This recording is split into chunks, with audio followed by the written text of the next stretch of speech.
أعوذ بالله من الشيطان الرجيم. إن المتقين في جنات وعيون ادخلوها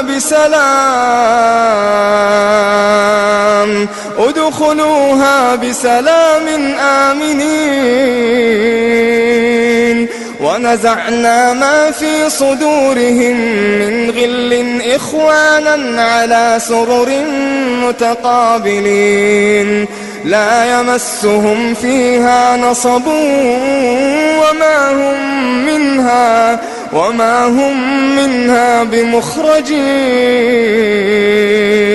نبئ عبادي أني أنا الغفور الرحيم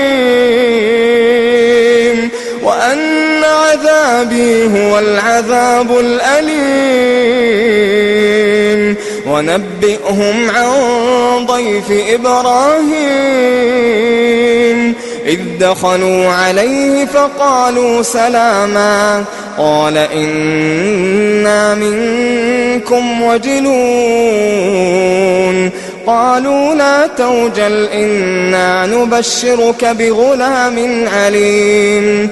قال أبشرتموني على أن مسني الكبر فبم تبشرون. قالوا بشرناك بالحق فلا تكن من القانطين. قال ومن يقنط من رحمة ربه إلا الضالون.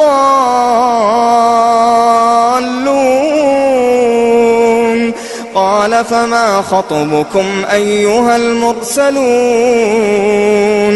قالوا إنا أرسلنا إلى قوم مجرمين إلا آل لوط إنا لمنجوهم أجمعين إلا امرأته قدرنا إنها لمن الغابرين.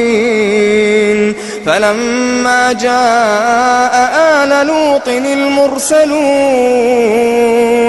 قال إنكم قوم منكرون.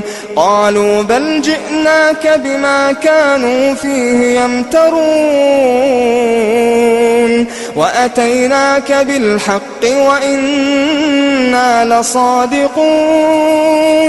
فأسر بأهلك بقطع من الليل واتبع أدبارهم ولا يلتفت منكم أحد وامضوا حيث تؤمرون. وقضينا إليه ذلك الأمر أن دابر هؤلاء مقطوع مصبحين.